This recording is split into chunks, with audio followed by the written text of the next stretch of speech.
12 huge Emmerdale spoilers for next week. 1. Charity urges Belle to open up as her family question her relationship with Tom. Belle panics.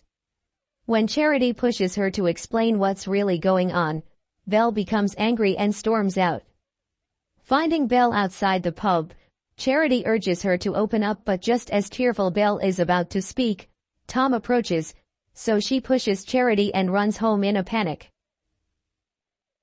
Tom shuts Charity down. When Tom attempts to shut down Charity's questioning, she's livid. Tom blames Belle's mental health, and the other Dingle women worry that Charity is overreacting. In frustration, Charity leaves the room, worried she has missed her chance to help Belle. But when she goes round the next day, Belle isn't interested in Charity's apologies. 3. Tom plans a move to Wales. At home, Tom has a wicked glint in his eye as he takes a job interview for a role in a remote part of Wales. He tells the interviewer that his wife would love to live there. When Belle returns, Tom suggests they go on holiday, keen to take her to a remote cottage. Belle agrees, completely clueless that his evil plan is taking place. Or Laurel collapses. A furious row breaks out between Laurel and Jay when he admits he can't face telling Suni the truth about Amit. As the argument becomes more heated, Jay makes a jibe about Ashley and Laurel kicks him out. Alone, Laurel feels dizzy and collapses. She's terrified and unable to move, struggling to reach her phone.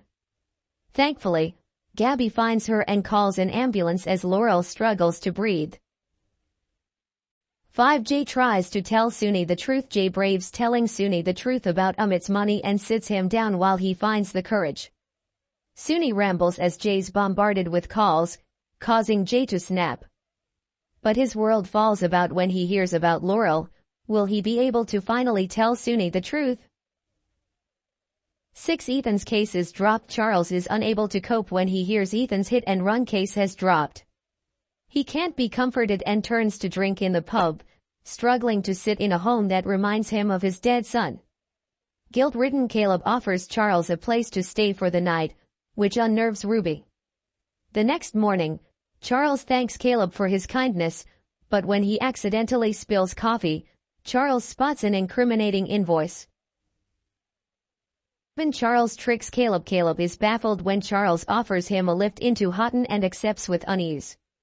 When Charles gets out at a lay-by and grows emotional, Caleb follows him into the woods. Heartbroken, Charles reminisces about his dead son and laments the case being dropped. But as Caleb tries to comfort him, Charles's face turns cold. Caleb tries to calm Charles. Charles is incensed, grilling Caleb over Ethan's hit and run. When Caleb tries to return to the car, furious Charles stops him and shows him the invoice, evidence that Caleb was involved in Ethan being run over. Trying to calm Charles down, Caleb does his best to placate him, but it's clear the village vicar won't stop until he has the truth. Will Caleb land Ruby in it or implicate himself? Maddie gets help in prison. Maddie faces his new enemy, menacing Robbo.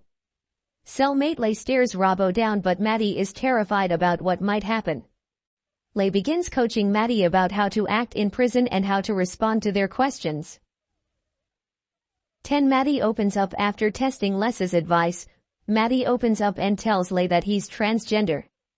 He answers Les's questions, including his decision to go to a male prison. Lay says he'll mind his own business, but he warns that other prisoners might not be kind if they found out. 11. Kane and Moira reunite, realizing they need to work as team to help Maddie. Kane and Moira reconcile their differences and make up. But they're less than pleased as Sarah hangs around with Josh and has lunch with him. She's mortified when Kane tells Josh where to go. 12. Mandy ruins a double date. Patty invites Marlon and Rona to a games night, but Mandy is unimpressed by the plans, complaining about how boring Rona is.